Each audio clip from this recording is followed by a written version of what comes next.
토지거래 허가제 보겠습니다.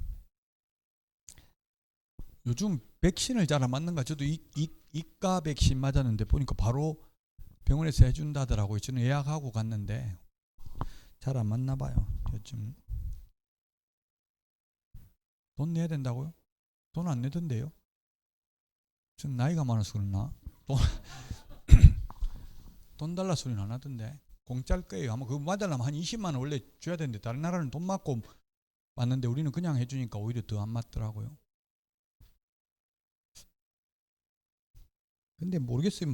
제가 아는 분은 맞아도 몇 번 맞았는데도 뭐 2번 걸린 사람도 있고 맞았는데도 안 걸린 사람도 있고 그래서 참 알 수는 없기는 하겠더라고요.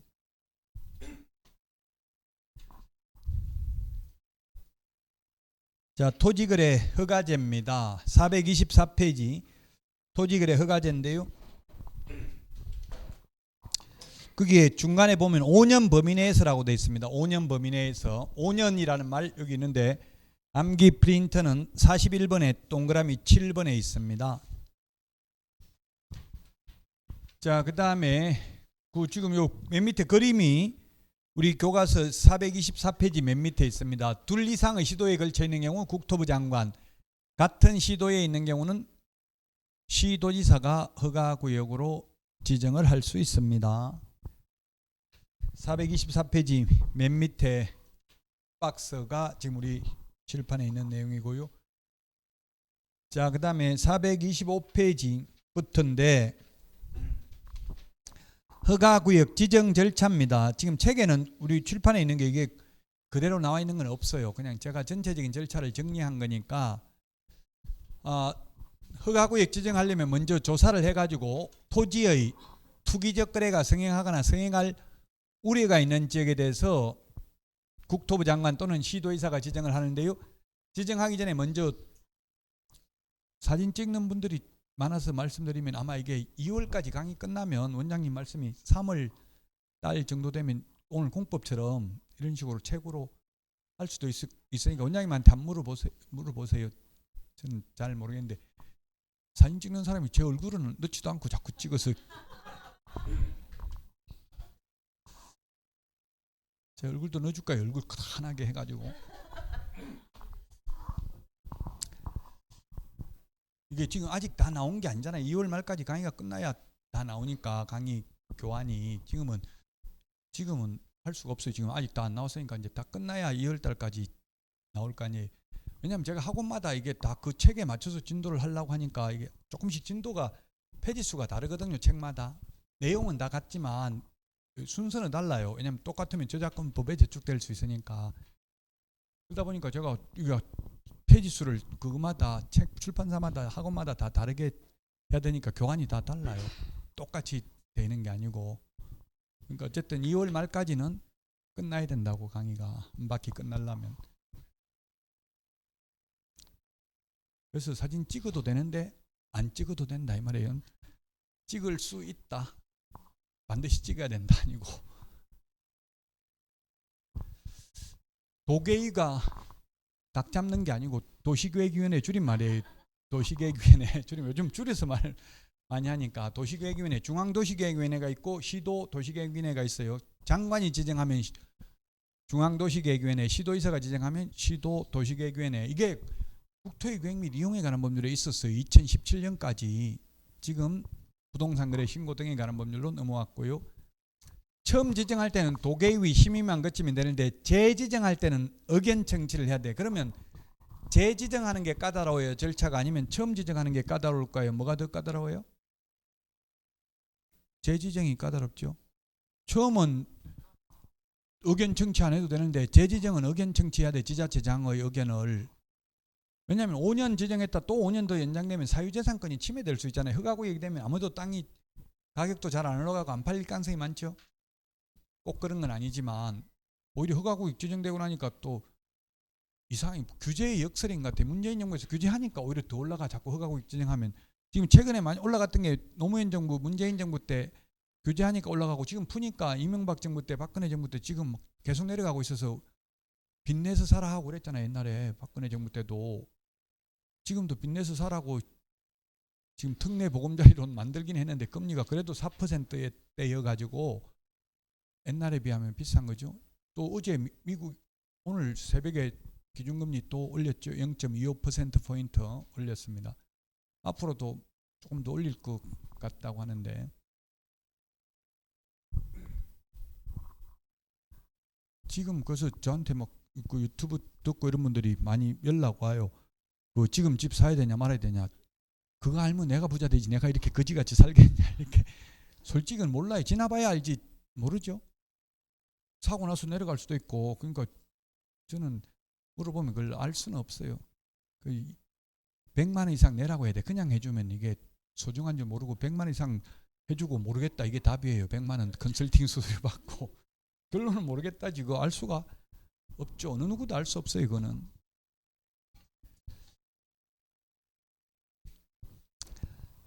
자, 그래서 재지정이 까다롭다. 이게 의견 청취하면 지자체장들은 지정하라고 하겠어요. 하지 말라고 하겠어요. 만약에 이천시장 의견을 들으면 약간 그 지자체장들은 투기가 조장되고 약간은 올라가야 다시 당선될 확률이 높다고 정치공학자들은 이야기를 하고 있어요.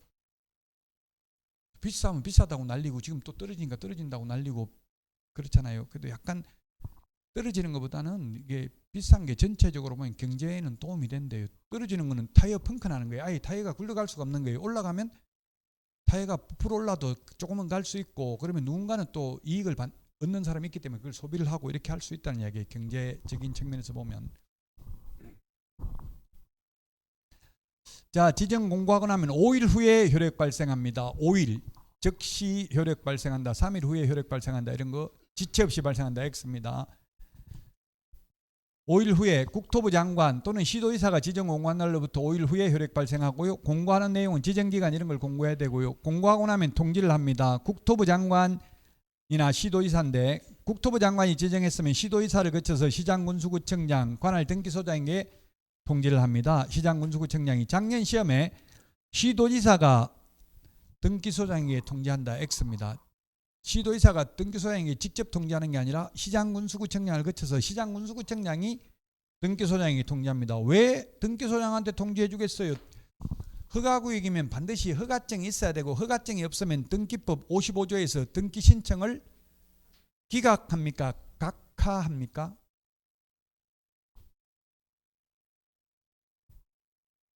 각하라는 건 아예 심사 대상이 되지 않습니다.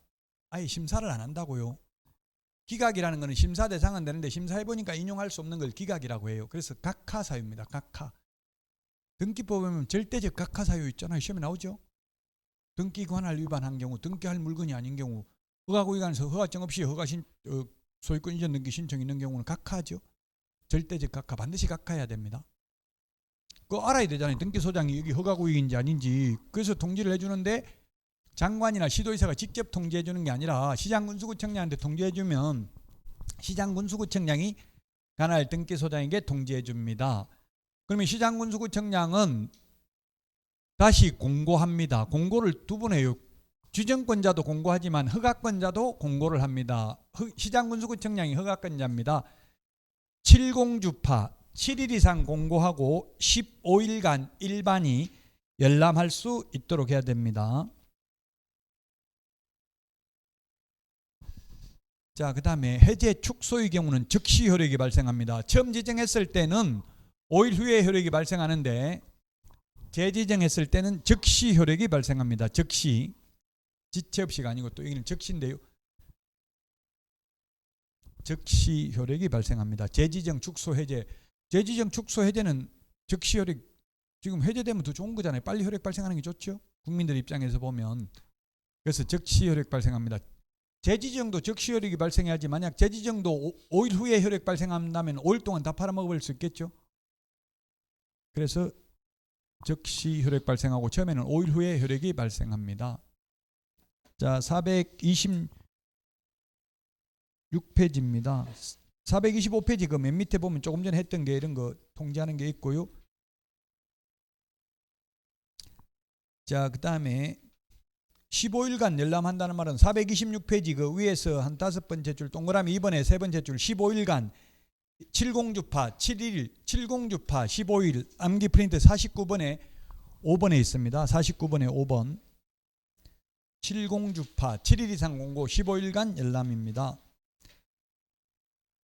자, 허가 대상 계약은 426페이지 맨 밑에 있습니다. 427페이지에 보면 박스에 있습니다. 박스.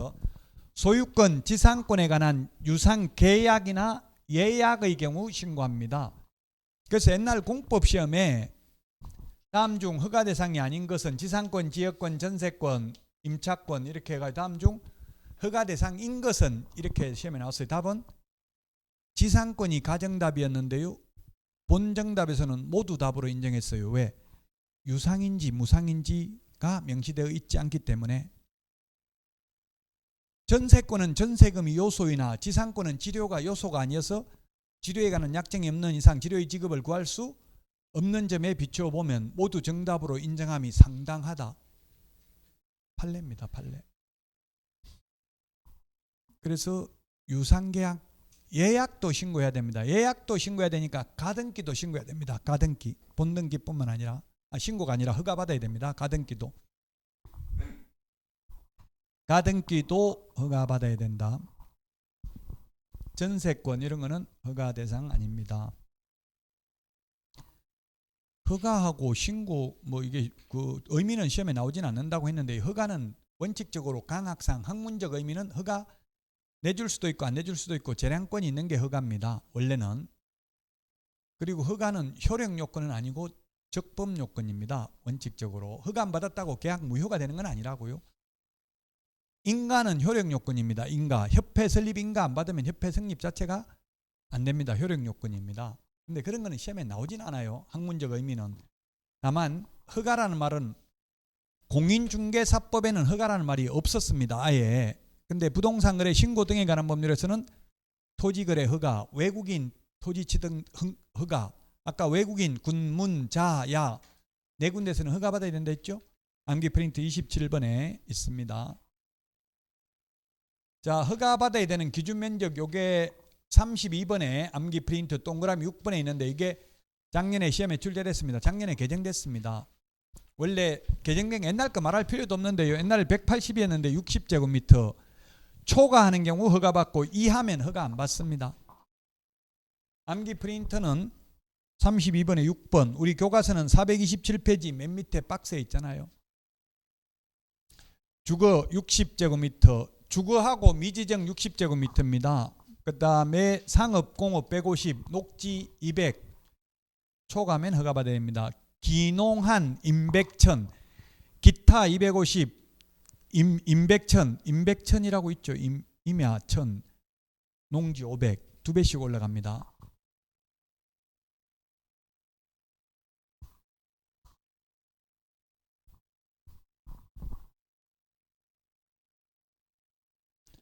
자, 허가 절차입니다. 430페이지에 있습니다. 지금 칠판에 있는 게 보면 430페이지 보니까 32회 때 나왔다고 돼 있죠. 시험에 나올 만한 것만 그 29페이지 이런 거 28페이지 지금 429페이지 보니까 이게 뭡니까? 전형적인 공법 스타일이잖아. 이게 공법은 이렇게 막 열거돼 있다고 이걸 그걸 해야 되냐 말아야 되냐 참 하기도 그렇고 안 하기 한다고 해도 이거 다 암기하겠어 못하겠어. 이거 지금 못하면 하지 마세요. 못할 거 괜히 그 시간 낭비하고 해봐야 소용없잖아요.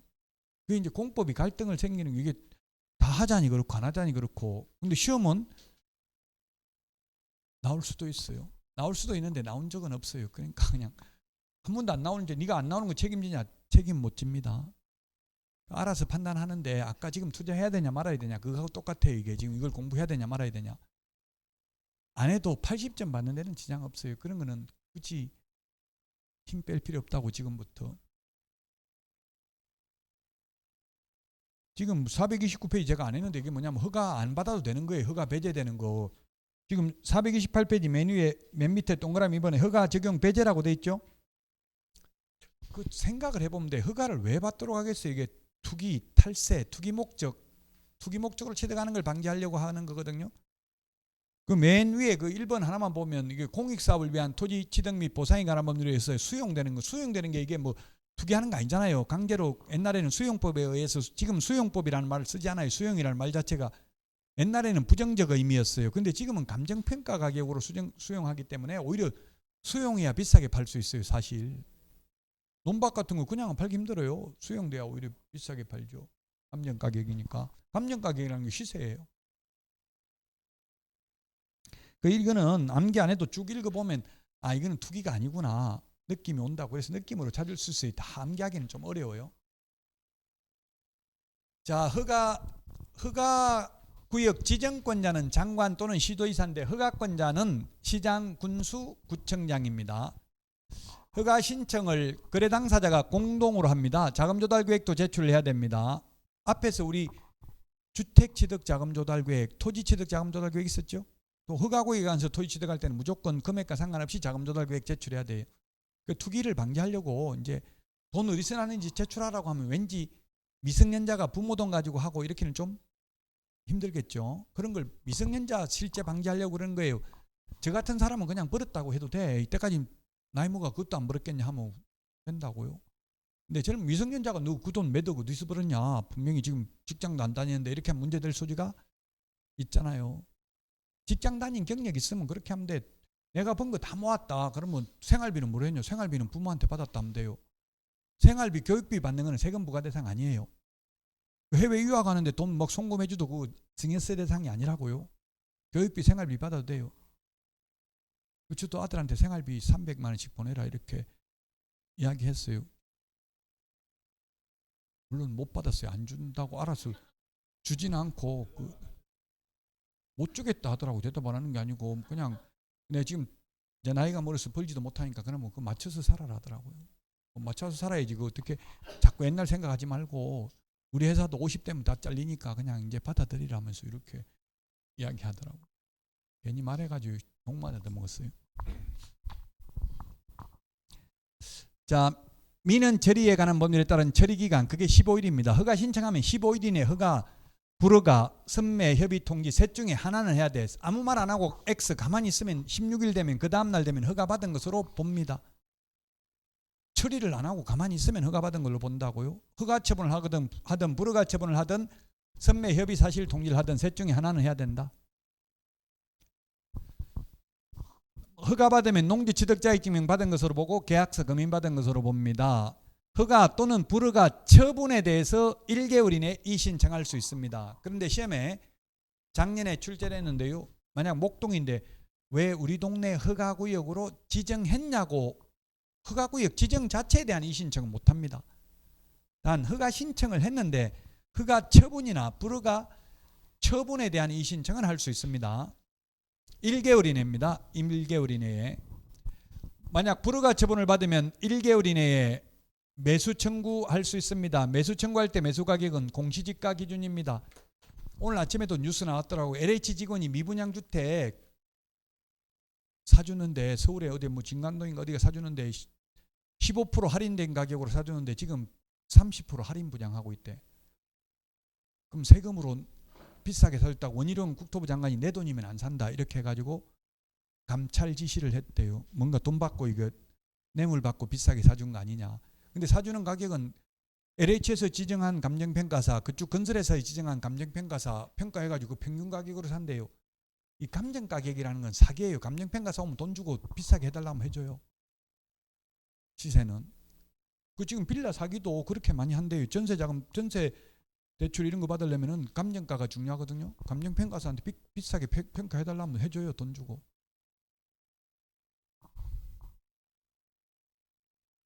그래서 이게 뭔 이야기 하려고 하냐면은 국가 공공기관에서 살 때는 항상 가장 낮은 가격, 싼 가격이 있으면 싼 가격으로 사야 된다 이 말이에요. 지돈 아니니까 비싸게 사주고 리베이트 뒷돈 받아 먹을 가능성이 있다는 이야기예요. 그래서 시세로 사는 게 아니라 매수 청구할 때는 낮은 가격, 공시지가가 더 낮잖아요. 보통 시세보다. 공시지가로 매수할 수 있습니다. 단 이게 선매인데 선매는 먼저 사는 게 선매예요.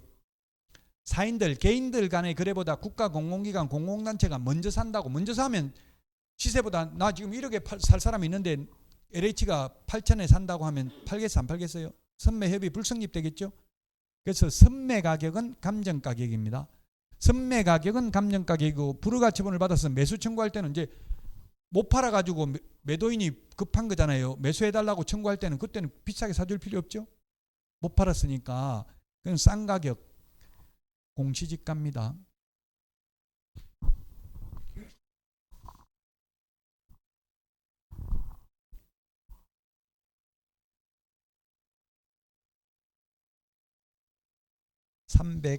(433)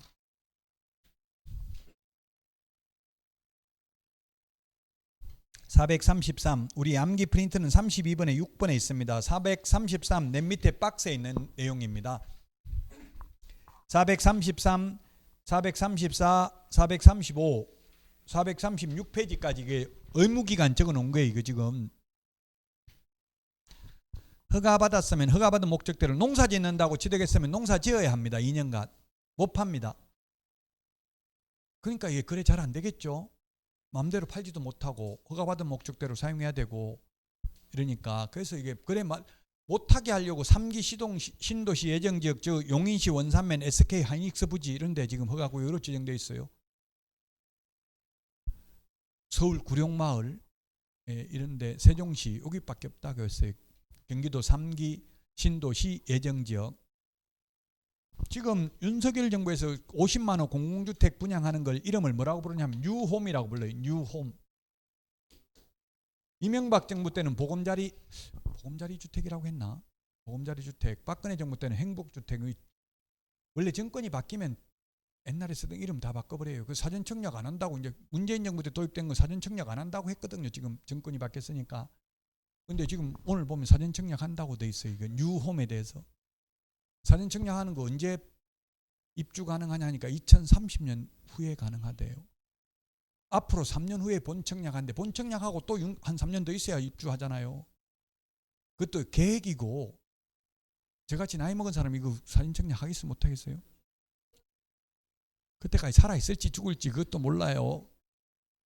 그 지금 사전 청약한 게 금단 신도시 보니까 40%가 다 취소했더라고요. 사전 청약은 해놓고 본 청약 안 한 거예요. 왜 또 옆에 또 본 청약도 싸게 하고 지금 시세가 더 싸면 할 필요 없죠? 근데 사전 청약해도 크게 페널티는 없어요. 사전 청약하면 취소하면 1년 안에 다른 사전 청약을 못할 뿐이지 본 청약은 해도 돼요. 사전 청약 해놓고도 크게 페널티는 없어요. 뉴홈인데 새로운 거라는 이야기잖아요. 이게 왜 새로운 거냐 하면 나눔형이 있고요. 선택형이 있어요. 일반 분양밖에 옛날에 없었는데 나눔형이라는 거는 싸게 분양해주고 대출도 많이 해주는데 그 대신에 나중에 이익이 생기면 나눠야 돼. 70%는 수분양자 분양받은 사람이 먹고 나머지 30%는 국가에 반납해야 돼요. LH 같은데 공공기관에만 팔 수 있고 개인한테 못 팔아요. 나눔형은. 선택형은 6년 살아보고 결정하는 거예요. 6년 살아보고 4년 더 임대로 거주할 건지 아니면 취득할 건지. 이게 살아보고 사라는 게 이게 사기거든요. 사실은. 아니 그 정부에서 하는 건 사기 아닌데 일반 회사에서 그 살아보고 사라 하는 거는 조심해야 돼요. 그 계약서에 보면 실제 살아보고 안 살 수가 없도록 돼 있어요. 그 계약서를 잘 읽어봐야 돼요. 예, 구조적으로 안 살 것 같으면 뭐 이때까지 냈던 돈 뭐 몇 배 토해내 하여튼 그런 게 조건이 엄청 까다롭게 돼 있어요. 그걸 안 살 수가 없도록 돼 있다고 구조적으로.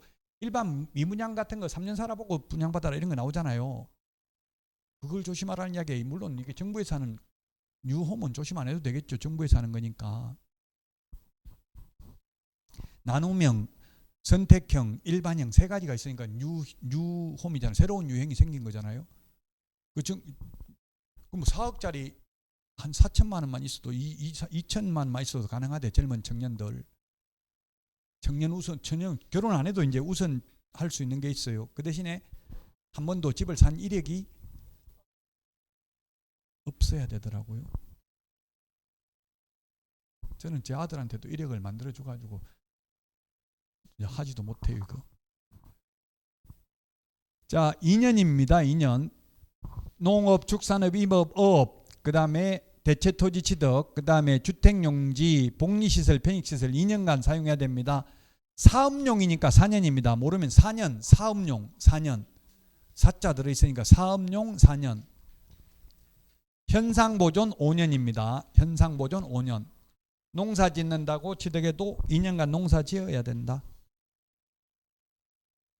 자, 이의신청입니다. 437페이지입니다. 맨 밑에 있습니다. 오늘 하는 파트가 어렵습니다. 그래서 오늘 100% 이해되거나 암기 안 돼도 슬퍼하거나 노여하지 마시라고요. 앞으로 5번 더 한다고 시험 볼 때까지 계속 똑같은 내용을. 이의신청, 허가 또는 불허가 처분에 대한 이의신청은 가능하고 허가구역 지정에 대한 이의신청은 안 된다고 했죠. 이의신청을 받은 시장군수구청장은 시군구 도시계획위원회 심의를 거쳐서 그 처리 결과를 민원인에게 알리면 됩니다. 이 일을 받아줘야 한다는 규정 없습니다. 우리 도로교통법 위반해가지고 스티커 끊기면 이의신청 받아줘요? 안 받아줘요? 안 받아주죠. 이것도 거의 안 받아준다고 보면 되겠죠. 우리는 뭐 안 받아줄 수도 있다 그런 거 필요 없고요. 어쨌든 1개월 이내에 이의신청할 수 있습니다. 그 다음에 허가권자에게 이의신청입니다. 시장군수구청장한테, 허가구역 지정권자한테 이의신청이 아니고요.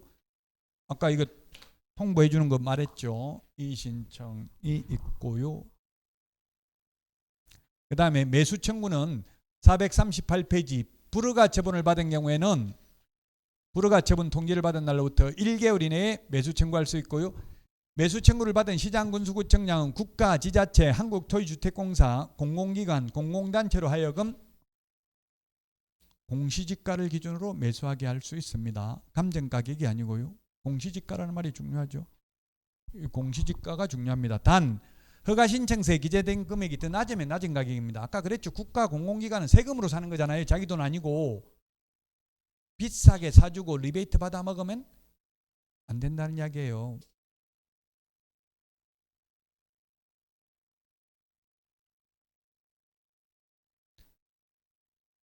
자, 그 다음에 법적 성질입니다.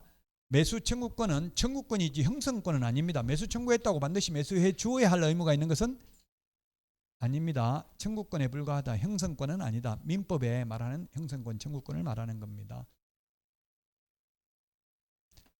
자, 443페이지 이행강제금입니다. 허가받은 목적대로 사용을 안 하는 경우입니다. 아까 농지면 2년 동안 허가받으면 허가받은 목적대로 사용해야 된다고 했죠. 443에 없어요? 443에 보면은 이행명령이네. 양가로 1번 맨 밑에. 이행명령은 반드시 문서로 해야 됩니다. 구두로 안 되고요. 이행기간은 3개월 이내, 3개월 안에 허가받은 목적대로 사용해라. 안 하면 이행강제금 부과한다. 이렇게 경고하는 거예요. 문서로 시험에 구두로 이행명령 해도 된다. X. 반드시 문서로 해야 됩니다. 최대 기간은 3개월 이내에 이행하라고 해야 됩니다. 3개월 안에 농사 지어라. 안 지으면 이행강제금 부과하겠다. 이렇게 이행명령을 하고요. 그래도 불응하면 이행강제금을 부과합니다. 이제 부과하는데 444페이지에 보면 박스에 보면 여기 있네요. 방치하면 10%, 이용 목적을 변경하면 5%, 임대하면 7%, 기타 7%를 부과합니다. 444페이지 박스. 너는 7%라고 하는데 책에는 보니까 천분의 7이라고 돼 있는데 똑같아요. 천분의 7이나 7%나 같은 말이죠. 그 세법에도 보면 천분의 30 이런 식으로 돼 있잖아요. 그 입법 형식이 그래서 그래요. 7% 이렇게 말 안 하고 천분의 7. 100분의 7이네. 천분의 7이 아니고 100분의 7. 천분의 7이 아니죠. 천분의 7이라 하면 0.7%죠.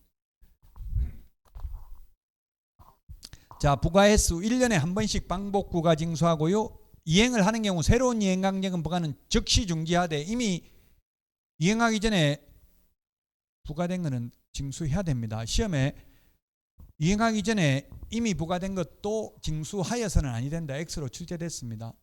이미 부과된 건 징수해야 된다고요. 도로교통법 위반해가지고 제가 어머니 모시고 있다가 시골에 갔다가 대전에서 집에까지 오는데 막 차가 막히니까 아이고 힘들어 죽겠다 이러더라고. 그래서 죽는 보단 낫겠다 싶어가지고 갓길로 버스 전용 차선으로 집에까지 모시고 왔더니만 스티커 6장 끊겼더라고요. 위반하면 끊기면 또 나가야 돼. 계속 몇 킬로 안에 나가야 되나 보더라고. 1킬로인가 2킬로. 바로는 못 나가잖아요. 끊겼다고. 차가 막 달리고 있으니까 한 1, 2킬로 안에는 나가야 되나 보더라고. 밖으로 안 나가고 계속 왔더니만 6번 끊겼더라고요. 그게 6만 원인가 그러는데 스티커가 그 버스 전용 차선 위반하니까 벌점이 또 있더라고. 10몇 점인가. 그러면 벌점 60점 넘으면 면허 취소예요. 그래서 안 나가야 돼. 안 나가니까 그게 돈이 더 비싸더라고요. 출석하는데 출석 안 하면 돈 더 내야 돼. 그 돈으로 더 내는데 벌점은 없어요. 그 대신에.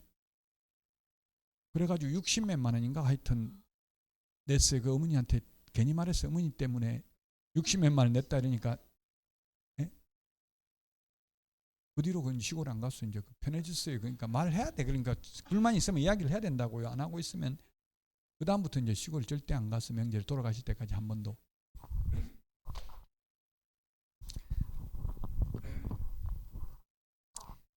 그 말은 뭐냐면 이미 부과된 걸 내야 된다고. 또 이행을 해더라도 갓길이 있다가 다시 나와도 부과된 걸 내야 되죠.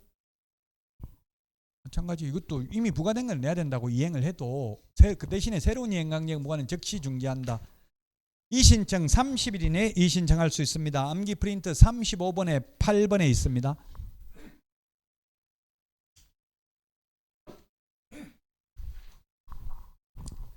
(35번에) 8번. 자, 그 다음에 선매 협의 절차 446페이지에 있습니다. 선매라는 게 뭡니까? 먼저 파는 거에 선매다. 먼저 사는 게 선매다. 선매.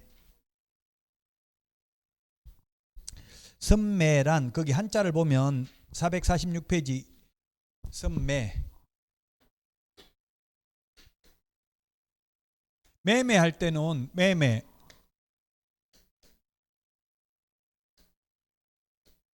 매매 여기 위에 선비사자를 붙이면 팔매자입니다. 팔매자. 팔고 사고 파는 게 매매죠. 팔매자. 여기는 이게 선비사 이게 이익을 붙여서 판다 이렇게 암기하면 되겠죠. 팔매자고요.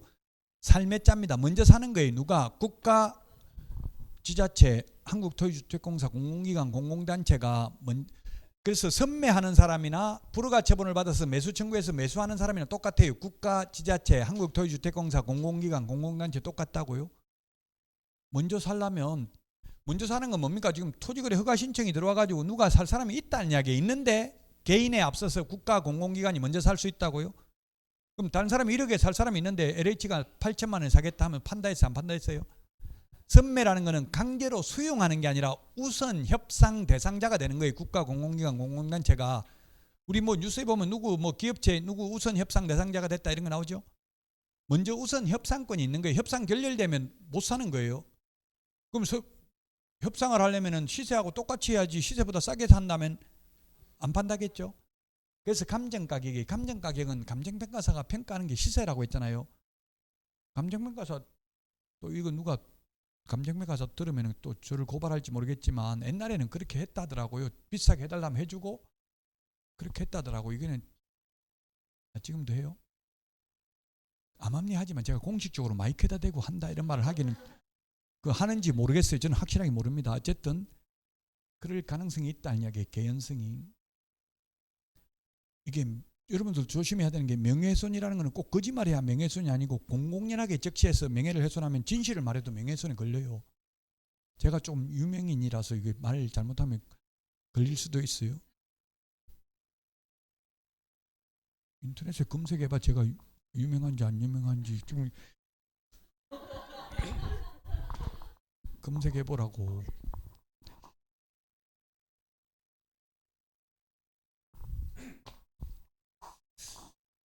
자, 그래서 어쨌든 선매 절차가 어디 있냐면 그 446, 447까지 있는데 이걸 정리를 했어요.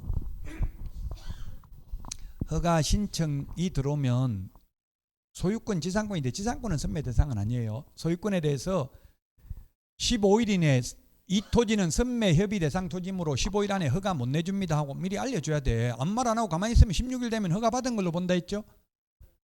그래서 선매 협의 대상 토지다. 단 선매는 모든 게 다 선매가 되는 게 아니라 공익사업용 토지이거나 허가받은 목적대로 이용, X 이 말은 이용하고 있지 않는 토지입니다. 시험에 이용하고 있는 토지 X로 출제돼서 이용하고 있지 않는 토지가 선매 대상이고요.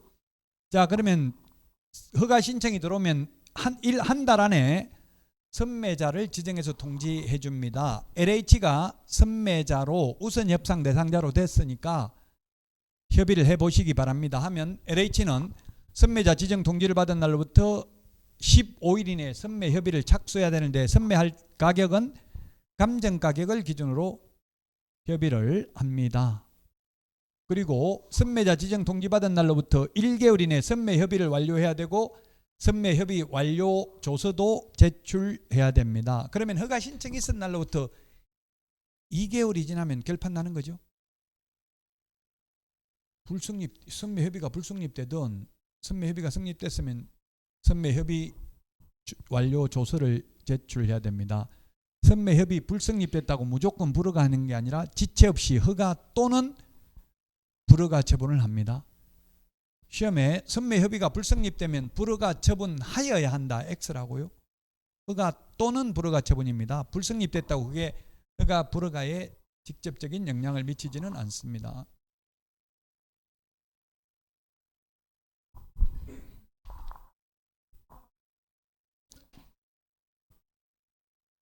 자, 포상금 지급 대상입니다. 447페이지 맨 밑에 암기 프린터는 28번에 있습니다. 포상금 지급 대상 공인중개사법에도 있고 부동산 거래 신고 등에 관한 법률에도 있습니다. 암기 프린터 28번 맨 밑에 있는데 거짓, 해임, 허가 이렇게 암기하면 되겠습니다. 암기사항입니다. 6개. 거짓 신고한 경우, 거래하지도 않았는데 거짓 신고한 경우, 해제되지도 않았는데 거짓으로 해제 신고한 경우, 임대차 신고 거짓으로 한 경우, 허가받지 않거나 부정한 방법으로 허가받은 경우, 허가받은 목적으로 사용하지 않는 경우. 암기 프린터는 28번에 밑에 있습니다. 자, 포상금 지급 조건입니다. 거짓 신고. 거짓 신고가 뭐냐면 요 4개가 거짓 신고잖아요. 4개. 요 4개입니다. 4개. 그 다음에 요거 허가 위반은 요거고요. 요거고. 그 다음에 허가받은 목적대로 이용하지 않는 경우는 요겁니다. 6개 중에서 3가지 유형이 다르잖아요. 거짓 신고한 경우, 거래하지도 않았는데 거짓 신고한 경우, 거래했는데 거짓 신고한 경우, 해제되지도 않았는데 거짓으로 해제 신고한 경우, 임대차 신고 거짓 신고한 경우. 4개라고요.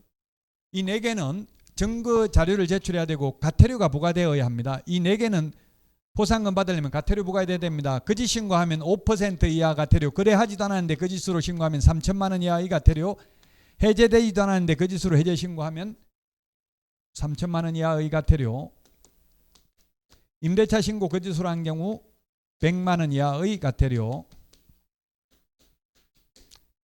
과태료가 부과되어야 합니다. 과태료 금액의 20%인데 한도액은 1,000만 원이다. 한도액이 걸리는 거는 요거 하나밖에 없습니다. 이 3천만 원은 20%로 해봐야 600만 원밖에 안 되잖아요. 2, 3은 6. 한도액까지 안 가죠? 요거 하나만 한도액이 걸릴 수 있습니다. 자, 허가 위반의 경우에는 모두 행정기관에 의해서 적발되기 전에 신고 고발해야 되고요. 허가 위반의 경우에는 허가받지 않거나 부정한 방법으로 허가받은 경우는 검사가 공소제기하거나 기소유예 결정이 있어야 됩니다. 판사는 영향력이 없고 검사가 힘이 세다 했죠. 이거 앞에 공인중개사법 할 때 했습니다. 허가받은 목적으로 사용하지 않는 경우는 이행명령이 있어야 된다. 이행명령은 반드시 문서로 해야 된다 했죠. 이 2개는 50만 원입니다. 포상금 50만 원. 50만 원이다. 앞에 우리 공인중개사법도 포상금 50만 원이잖아요.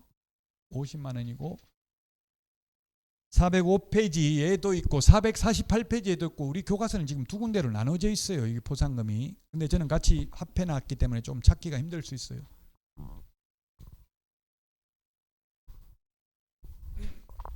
우리 책엔 어떻게 나눠놨냐 하면은 이 앞에 4개는 부동산 거래 신고에 대해서, 이 허가는 토지거래 허가제에 대해서 따로 분리해놨다고요. 파트를. 그래서 이 2군데 페이지를 적어놓은 거예요. 페이지를. 자, 포상금 지급 신청서는 신고관청 또는 허가관청이 제출하고요. 2개월 이내 포상금 지급합니다. 시군구 재원으로 충당합니다. 2인 이상이 공동으로 신고하면 균등 배분, 2명 이상이 각각 하면 최초로 신고한 자만. 국가기관에서 돈 나가는 거 50만 원 준다고 했으면 10명이 온다고 각각 50만 원 주는 게 아니라 5만 원씩 나눠준다고 10명이 같이 동시에 오면 근데 10건이 접수됐어요. 2달 전에 접수하고 석 달 전에 접수하고 계속 포상금 받았다는 소리 듣고 나도 받아란다 하고 신고하면 먼저 받아갔으면 끝이라고요. 한 명. 최초로 한 사람만 주면 끝이라고요.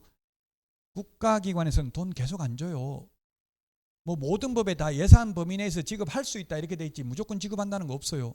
예산 없으면 못 주잖아요. 국가기관은.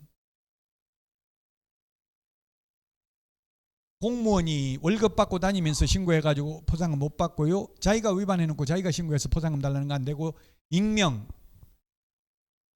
이름 안 적고 신고한 경우 가명 가짜 이름으로 아바타 닉네임 예명으로 신고한 경우 포상금 못 받습니다.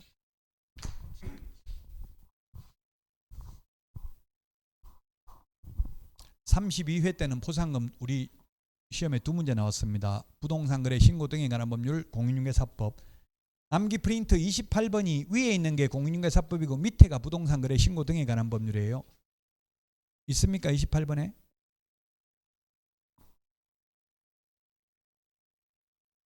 자, 위반시 제재입니다. 위반시 제재도 우리 책에는 지금 여기저기 흩어져 있어요. 406페이지, 420페이지, 440페이지 다 찾으려면 지금 시간 많이 걸려요. 그냥 저는 그냥 벌칙을 위반시 제재를 다 정리했다고 그냥 한 페이지에다가.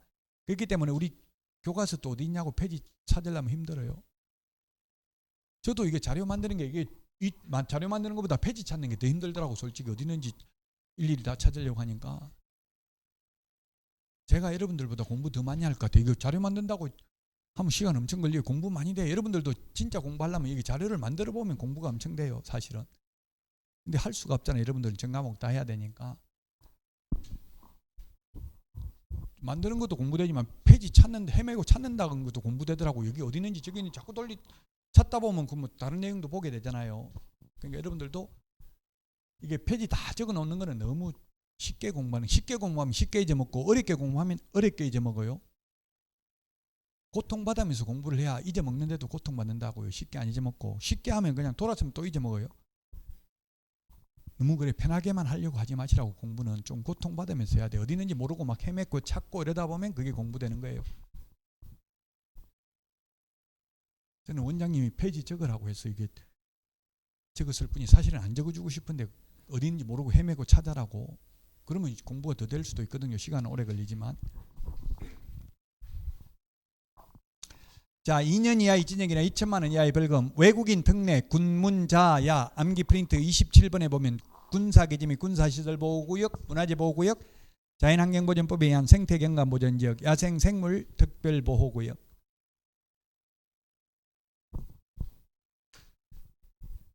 허가받지 않거나 부정한 방법으로 허가받은 경우 2년 이하 이진역이나 2천만 원 이하의 벌금입니다.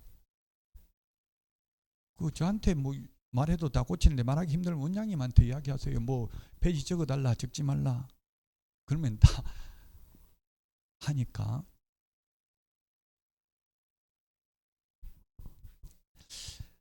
자, 2년 이하 이전역이나 당해 토지 취득가격 개별 공시지가 100분의 30에 상당하는 금액 이하 벌금입니다. 허가받지 않거나 부정한 방법으로 허가받은 경우 국토부 장관이나 시도의사가 지정한 허가구역에서.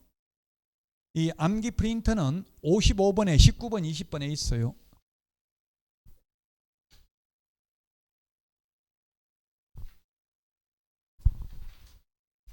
(19번) (20번) (55번에) 찾았습니까?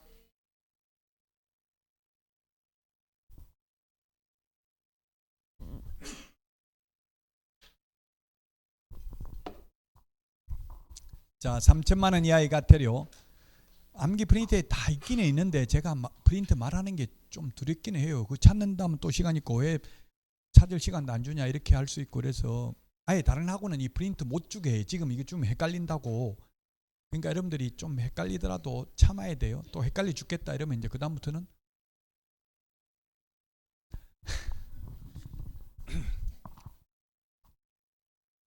자, 3천만 원 이하의 과태료.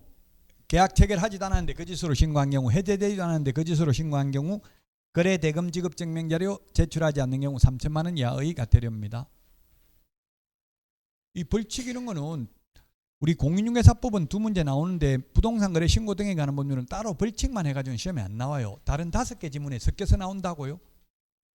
그러니까 그렇게 반드시 이거는 뭐 시험에 나온다 이렇게 단정할 수는 없다는 얘기. 5문제에 섞여서 한두 문제 나올 수 있어요. 자, 500만 원 이하의 과태료. 부동산 거래 신고 30일 이내 하지 않거나 해제 등이 확정되는데 30일 이내 해제 신고하지 않는 경우 거짓 신고 요구한 자, 거짓 신고 조장, 방조한 자, 거래 대금 지급 증명 자료, 외의 자료 제출. 외의 자료는 500만 원, 외자 빠지면 3천만 원 이하의 과태료죠. 거짓 신고하면 100분 5% 이하 과태료입니다. 자, 벌칙을 전부 다 정리했어요. 지금 부동산 거래 신고 등에 관한 법률 벌칙 300만 원 이하의 과태료. 앞에 조금 전에 다 했어요. 외국인 특례 300만 원 이하의 과태료. 그 다음에 외국인이 계약 외의 원인으로 6개월 이내 신고하지 않거나 계속 보유 신고하지 않거나 주택임대차 신고 안 하면 100만 원 이하의 과태료. 맨 밑에 개업공개사가 개업공개사가 아니라 신고관청이 과태료 부과하죠. 개업공개사가 주어가 아니고요. 신고관청이 과태료를 부과한 때에는 10일 이내 등록관청에 통보해야 됩니다. 여기는 이제 챕터 5, 챕터 6은 시험에 거의 안 나오는데요. 전자문서로 불가능한 것. 우리 교과서는 452페이지에 있고요. 452페이지에 그 표 박스 밑에 양가로 1번 주의할 점은 요 주의할 점이 요 지금 칠판에 나와 있는 거예요. 주의할 점. 즉 전자문서로 불가능한 것. 그 국토부에 도대체 어떤 거는 전자문서가 안 되냐 이렇게 물으니까 국토부 직원이 하는 말이 담당 공무원이 사실 여부를 확인해야 되는 건 전자문서 안 되고 방문 신고만 가능하다. 그럼 어떤 경우 사실 여부를 확인해야 되냐? 혼자서 하는 거는 속에 쓸 수 있다. 그래서 단독으로 가능한 거는 아까 한 명이 신고를 거부해서 상대방이 단독으로 신고할 때는 전자문서 안 된다고 했죠? 공무원이 사실 여부를 확인해야 된다. 그러나 국가 등이 계약 일방 당사자라서 국가 등이 단독으로 신고하는 경우에는 국가 등이 속이겠어요? 안 속이겠어요? 국가 등이 속이거나 투기하진 않겠죠? 그래서 국가 등이 단독으로 부동산 거래 신고할 때는 전자문서 가능해요. 근데 거래 당사자 중 한 명이 단독으로 한 명이 거부해가지고 단독으로 할 때는 속일 수도 있기 때문에 전자문서 안 되고 담당 공무원이 사실 여부를 확인해야 된다고요. 시험에는 이 휴폐업 신고 이거 출제됐습니다. 이거는 지금 진도하고는 상관없는데요. 암기 프린트 50번에 지금 있는 거잖아요. 맨 밑에 암기 프린트 50번에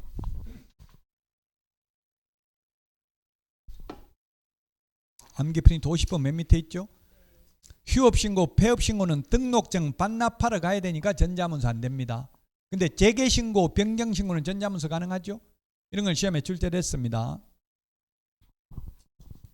그 전자문서로 불가능한 거 우리 교과서는 452페이지 맨 밑에 양가로 1번 밑에서 한 7번째 줄에 주의할 점은 적혀있죠? 그게 칠판에 적혀있는 겁니다. 이런 것들은 전자문서 안 된다. 한 명이 신고 거부해서 상대방이 단독으로 하는 경우는 담당 공무원이 사실 여부를 확인해야 되니까 방문 신고만 가능하다. 자, 오늘 했던 내용이 작년에 9문제, 재작년에 32회 때는 7문제 출제됐습니다. 그래서 평균적으로 토지거래 허가에서 2문제, 부동산거래 신고에서 2문제, 주택임대차 신고 1문제, 외국인 특례 1문제, 최소한 6문제 이상은 나옵니다. 최소한. 근데 작년에는 이제 토지거래 허가에서 많이 나왔습니다. 자, 부동산거래 신고는 계약일로부터 30일 이내입니다. 원칙적으로. 매매계약일로부터 30일이죠. 교환계약, 승여계약은 신고 안 합니다. 거짓 신고하면 5% 이하 과태료, 신고 안 하면 500만 원 이하의 과태료입니다. 제가 경기도청 연수교육 강사로 교육을 해보니까 어떤 개업공개사가 저한테 막 연단을 올라와서 사태질을 하면서 항의하더라고. 왜 나는 했는데 왜 나한테 과태료 부과했냐 이러더라고. 저를 공무원인 줄 알고. 그 아저씨 저 강사입니다. 아무것도 저 아무 힘도 없고 그냥 강사를 보고 강의할 뿐이 왜 저한테 그러는데요 이랬으니까 나 공무원인 줄 알고 이러면서 내려가더라고요. 그 주의해야 될 게 이게 공동중개를 했으면 나는 신고했. 보통 지금 현업에서는 보면 매도 측 개업공개사 사무소에서 계약서도 적고 부동산 거래 신고도 해요. 매수 측 개업공개사는 그냥 도장만 찍는다고요. 현실적으로 계약서를 2개 적을 수는 없잖아요. 공동중개하면 하나만 찍잖아요. 법에는 없지만 관행이 그렇다고 매도 측 물건지 개업공개사 사무실에서 계약서를 적어요. 부동산 거래 신고도 마찬가지. 매도 측 개업공개사가 전자 인터넷에 입력을 한다고요. 그러면 매수 측 개업공개사는 전자 서명을 하면 돼. 그 RTMS 인터넷에 부동산 거래 신고라고 치면 RTMS 그 국토교통부 부동산 거래 관리 시스템이라고 사이트가 떠요. 거기다 입력을 하면 매수처기 전자서명을 해야 되는데 30일 이내 전자서명을 안 한 거예요. 그러면 그 이제 개업공개에서 저한테 항의하는 거는 안 한 매수처 개업공개사만 과태료 부과하지 나는 했는데 왜 내한테 부과하냐고 와서 따지는 거예요. 근데 법에는 그런 말 없어. 매수청만 한다 이런 말 없다고. 전자서명을 안 하면 신고 수리가 안 돼요. 자필 서명을 해야 돼. 방문 신고도 서명이 누락되면 그는 신고 수리가 안 되는 거예요. 그래서 둘 다 처벌받아요. 그러니까 아까도 이야기했잖아요. 안 하면 상대방 측에 계속 전화해가지고 빨리 해라. 안 하면 나 혼자 하겠다. 그럼 나 혼자 하면 너는 과태료 500만 원 물어야 된다. 이걸 미리 말해야 되겠죠. 그냥 혼자만 해버리면 또 원망됐잖아. 공동중개한 개업공개사한테. 그러니까 혼자 하지 말고 빨리 하라고 자꾸 독촉해야 되겠죠. 전자서명하라고. 부동산 거래 신고도 30일, 해제 신고도 30일, 주택임대차 신고도 30일입니다. 다 30일 이내 해야 됩니다. 계약일로부터 해제는 해제 등이 확정된 날로부터. 외국인 특례, 우리나라 사람은 매매 계약만 신고하는데 외국 사람은 교환 계약, 증여 계약도 신고해야 되고 계약 이외의 원인도 신고해야 되고 계속 보유도 신고해야 되고 신축, 정축, 개축, 재축도 신고해야 되고 군문자야. 아까 군사기지 및 군사시설 보호구역 땅값 비싸겠어요? 안 비싸겠어요? 싸죠. 우리나라 사람은 여기에 취득 별로 안 할 거예요. 그러나 외국인만 허가받아야 된다고, 우리나라 사람은 허가 안 받아도 된다고 이런 적이 따로 허가구역으로 지정되지 않았다면 군사기지 및 군사시설 보호구역, 문화재보호구역, 자연환경보전법에 의한 생태경관 보전지역, 야생생물 특별보호구역. 경주에 가면 이 문화재보호구역, 경주는 땅 파면 전부 다 도자기 이런 거 나온대요. 그릇 같은 거. 근데 그래서 경주는 전부 다 밤에 공사인데 밤에. 모르면 되잖아요. 선의는 악이면 알고도 그거 덮어버리면 문제되죠. 문화재보호법에 의해서 문화재 발굴되면 그 비용을 모두 사업 주체가 부담해야 되고요. 발굴 완료될 때까지 공사 중단입니다. 그래서 경주 같은 데는 밤에 그냥 포크레인 몰래 파내버리고 공사한다는 얘기야. 그럼 언제 공사 끝날지 모르니까. 뭐 도로 같은 거 만든다 문화재 나와버리면 중단이죠. 공사. 문화재 발굴 끝날 때까지. 금단 신도시가 노무현 정부 때 지금 금단 신도시 발표했는데 아직도 다 안 끝났어요. 거의 한 20년이 다 돼가는데. 왜냐면 거기가 신석기 시대부터 사람이 살았나 봐요. 문화재 뭐 땅을 파니까 뭐 그게 많이 나오는 거예요. 뭐가 문화재가. 지금 박물관까지 그 하나 만들어 문화재가 워낙 많이 출토돼가지고. 그래서 공사 중지됐었어요. 그 문화재 발굴 끝날 때까지. 그러니까 돈은 안 되는 땅이라는 이야기예요. 문화재 보호구역. 이런데 허가받아야 된다. 외국인인 경우. 토지거래 허가구역 지정권자는 우리 공법시험에 감정평가사 시험에 나왔는데 허가구역 지정권자와 허가권자로 바르게 연결된 것은 시험에 나왔어요. 허가구역 지정권자는 국토부 장관 또는 시도지사, 허가권자는 시장, 군수구청장, 이신청, 선매, 이행강제금 부과 이런 게 다 시험에 나올 수 있습니다. 이행강제금은 여러 개 법, 5개 법에서 지금 이행강제금 제도가 있습니다. 자, 다음 주에 공부해야 될 내용입니다. 이제 다음 주에 하는 거는 시험에 사실 많이 안 나옵니다. 오늘 9문제 정도 줄 때 되고요. 다음에 이게 다음 주는 조금 일찍 끝날 수도 있어요. 오늘은 좀 늦게 끝나고 그 대신에 이게 중개실무 총설 앞에는 거의 시험에 안 나오고요. 이제 시험에 나오는 게 지금 확인 설명 의무 여기가 중요하긴 합니다. 확인 설명 의무, 확인 설명서 서식 비교하는 것, 그 다음에 분묘기지권, 장사 등에 관한 법률, 묘 같은 거 있으면 설명해야 되잖아요. 묘 있으면 강제로 이장 못 시키죠. 시험에는 직접 많이 안 나와. 영업활동 시험에 많이 나오겠어 안 나오겠어요? 영업은 못하면 자기 혼자 망하면 돼요. 그래서 시험에는 거의 안 나와요. 최근 한 15년 동안 안 나왔어요. 영업활동. 옛날에는 제가 시험 볼 때는 옛날에 시험에 나오긴 했어요. 뭐가 나왔냐면 초보자일 때에는 개업해가지고 월세도 못 낸다면 담배라도 팔아서 월세에 보태는 게 좋다. 오였어 그게. 근데 제가 볼 때는 그 담배 파는 게 좋다 안 파는 게 좋다 그거는 시험을 내기는 좀 부적절하죠. 그럼 좋을 수도 있고 안 좋을 수도 있고 사람에 따라. 좋다고 해서 제가 담배 팔아봤거든요. 팔고 있으니까 계약하려고 하는데 젊은 애가 와가지고 아저씨 담배 안 주냐고 막 발로 차고 이래가지고 흥분해가 싸우다가 계약 깨졌어요. 그럼 뭐 싸우니까 그냥 가버리더라고요. 그럼 다음에 올게 하고 가는데 다음에 와야 하나요? 안 오더라고요. 올 수도 있는데 안 오더라고 저는. 그러니까 담배 파는 게 무조건 좋다 이런 거는 시험에 내기가 부적절하다고. 요즘은 그런 거 시험에 안 나옵니다. 논란의 여지가 있으니까. 옛날에는 전두환 대통령 시절 뭐 이게 김대중 정부 때부터 문제가 공개됐어요. 그 전에는 민주정부가 들어서면서 그 전에는 아예 문제 자체를 못 가지고 나왔다고 시험 보고. 지금 당연히 가지 나오잖아요. 옛날에 시험지 못 가지 나왔어요. 못만 나왔어요. 그러니까 옛날에는 이의신청 제도도 없었어요. 문제 잘못돼도 끝이야. 항의도 못해요. 지금처럼 이의신청 세상이 좋아진 거예요. 지금은. 어쨌든 영업활동 이런 건 시험에는 안 나오지만 그러나 이게 현업을 하는 데서 필요한 거니까 다음 주는 어쨌든 시험에 많이 나오지는 않는 파트입니다. 자, 쉬었다가 오늘 문제 보도록 하겠습니다.